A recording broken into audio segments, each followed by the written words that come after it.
Okay, chocolate mud cake. So here's the recipe that I have been using for about 15 years, not to give away my age, before YouTube, that I jotted down from a coworker that I used to work with. Dee, if you're listening or you're out there and you see this, hello, it's been a long time.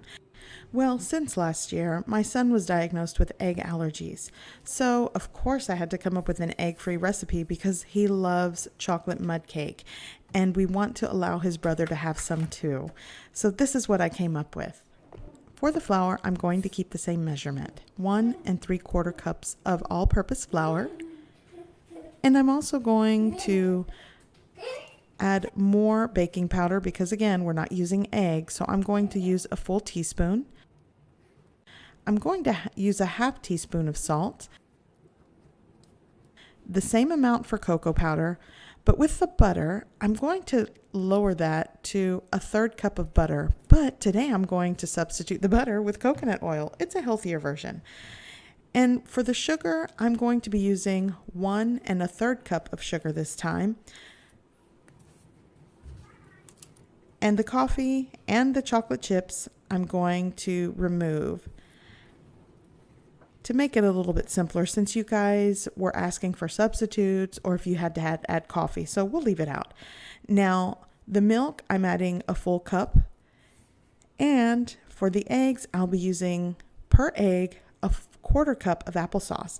And my resource for that was from sheknows.com. And they had this wonderful little blog about 6 substitutes for eggs in baking.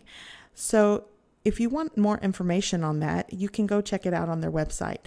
And I also saw another little picture on Google, and this is related to chooseveg.com. And this is for, I guess, vegans, other substitutes if you go for a vegan version.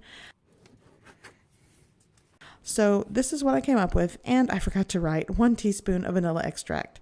So yeah, make sure we do that. And I'll put all of these ingredients in the description box below.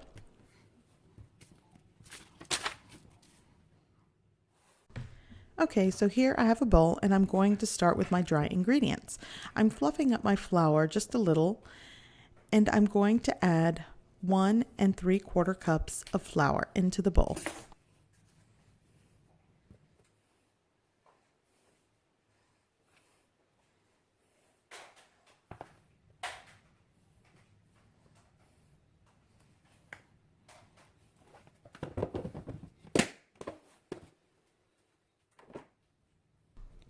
Okay, next I'm going to add my cocoa powder, and sometimes it gets lumpy, so I'm going to go ahead and put it through a strainer and sift it out.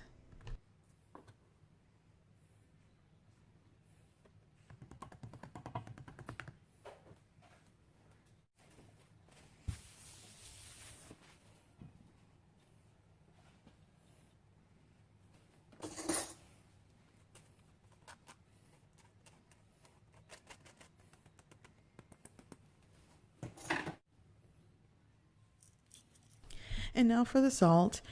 Here I'm just going to go ahead and eyeball a 1/2 teaspoon of salt.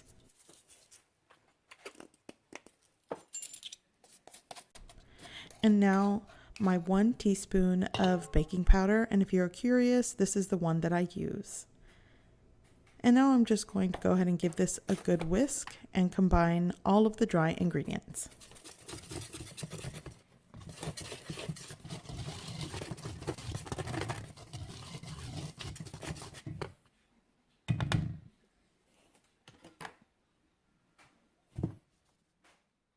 Now on to the wet ingredients. Here I have a 1/3 cup measure, and again, you can use a 1/3 cup of unsalted butter, but today I am going to substitute the butter with coconut oil. Coconut oil is definitely a healthier option should you not want to use butter. I definitely do like the taste of butter, but again, coconut oil is a good go-to if you need other options. And here I just wanted to show you when I'm measuring out my coconut oil, it is a packed cup. So be sure to remember when you're measuring out your coconut oil to press it down and pack the cup.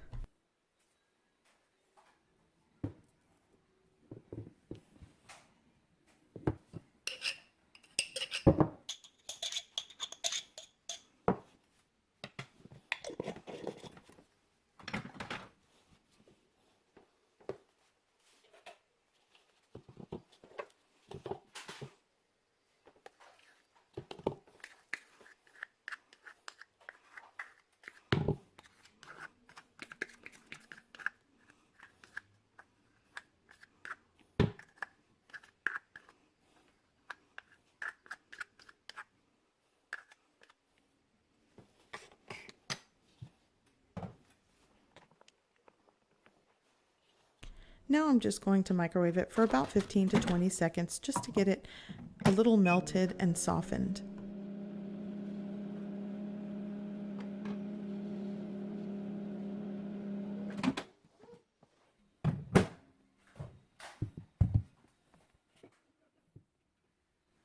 Okay, so now that that is softened, I'm going to add 1 1/3 cup of sugar. Then next I'll be adding my applesauce. And of course I didn't film it, but here it is.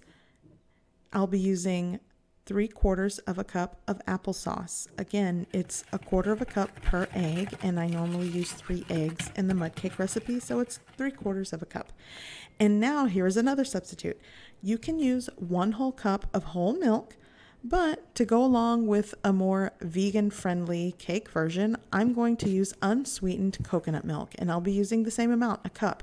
But when I was actually testing this out, I only added a 1/2 cup, and right now that I'm going to mix it with the dry ingredients, I wanted to make sure it didn't get too much liquid in the batter, but as I start to mix this, I realized I needed the other 1/2 cup. So again, it's 1 whole cup of whole milk, or like today, I decided to substitute the milk with unsweetened coconut milk. And again, these are just options, healthier options, or again, if you're vegan, you're not going to use butter or milk, and this is something that you can use.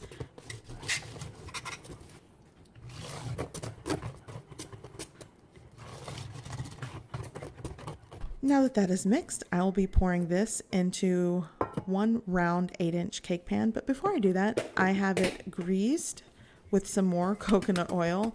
And now I'm just adding a dusting of flour. I'm going to remove the excess flour out of that.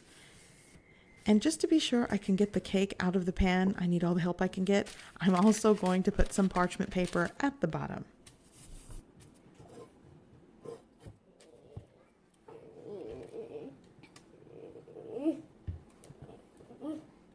And as most of you know, if you see my videos every week, you know my little one, he loves to be right next to my feet while I'm in the kitchen. And at this point, he really wants my attention and he's pushing me away from the counter.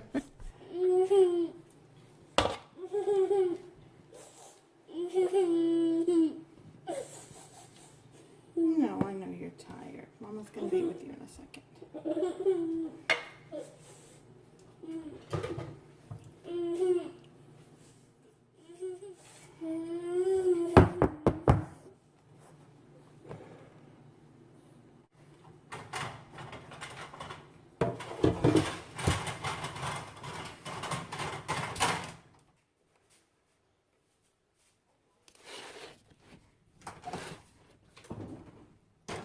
I will be baking this cake in a preheated oven at 325 degrees Fahrenheit for 30 to 35 minutes or until the toothpick comes out mostly clean. Remember, this is a very moist, dense cake, so if you poke the cake with your toothpick, you're going to get some crumbs on it, and that's okay. You don't want to dry out the cake. Okay, so moving on to the ganache. Here I have some chocolate chips. These aren't fancy chocolate chips, and actually I think this brand of chocolate chips has stabilizers in it, but guess what? It still works.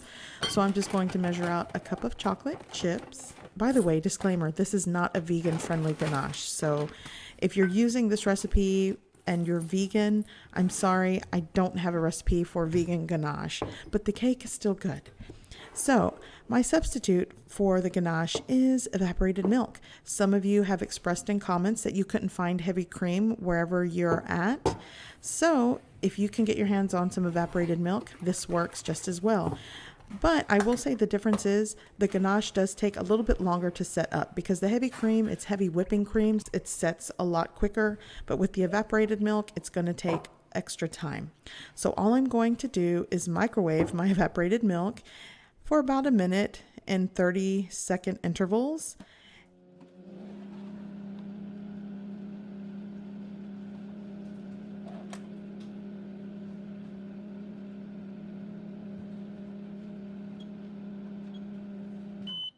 After the first 30 seconds, I'm just going to give it a quick stir and then pop it back in for another 30 seconds. And it should be hot enough to melt the chocolate chips.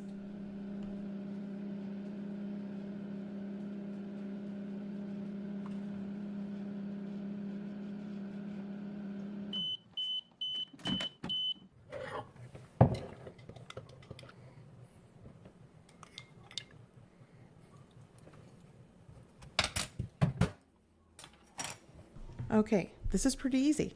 Just pour the hot evaporated milk over the chocolate chips and leave it alone for like 10 to 15 minutes. Just let it sit there.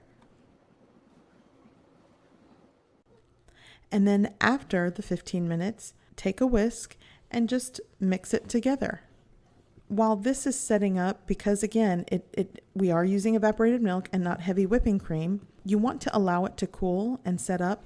So I'm just going to mix this and set it aside. I'm not even going to put cling wrap over it. Some people put cling wrap so it doesn't form a skin, but I don't find a problem with it. So if you want to do that just to be safe, go ahead. But I'm just going to set it aside and let it cool for about 10 to 15 minutes.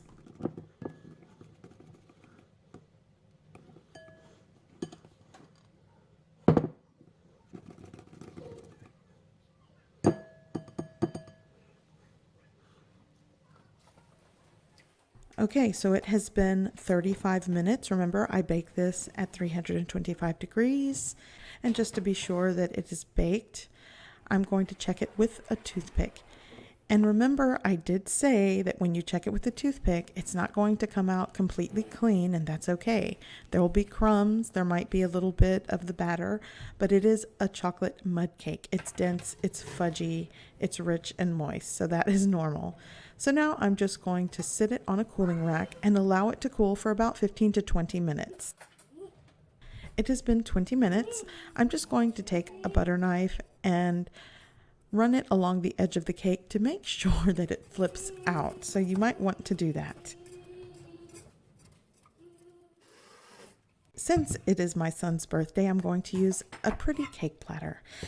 Okay, folks, moment of truth. Let's see if it comes out. And I felt it, and it did.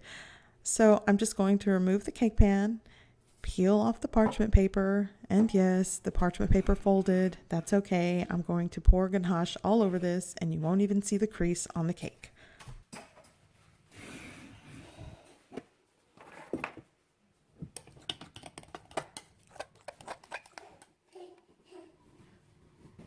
So I'm just going to pour out the ganache on the top of the cake.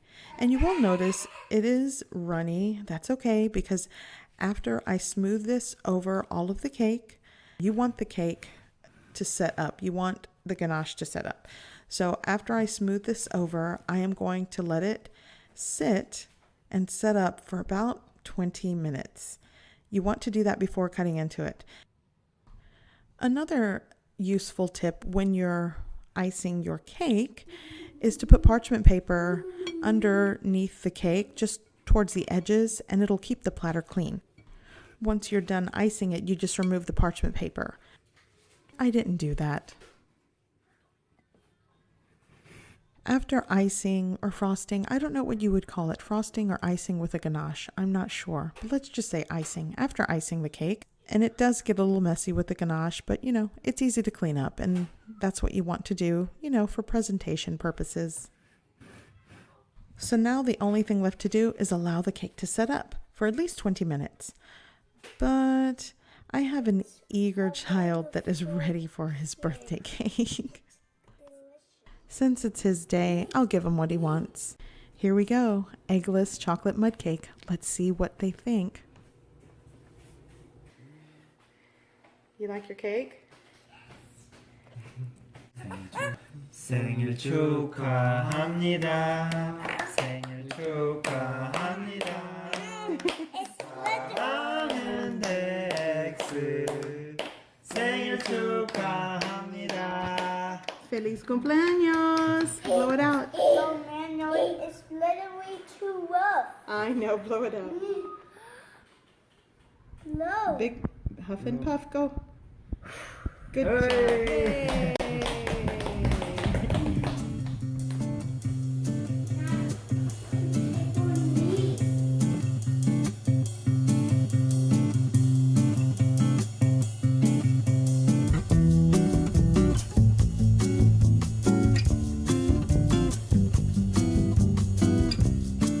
I think I have a delicious egg-free mud cake. It looks good so far. Let's see what he thinks. Tell me what you think.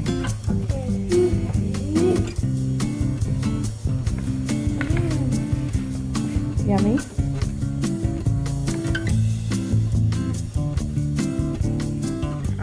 to say after trying it, this cake stays true to the texture of a delicious mud cake. It's decadent, rich, and moist. I hope you give this recipe a try. I hope you like it, and thanks for watching.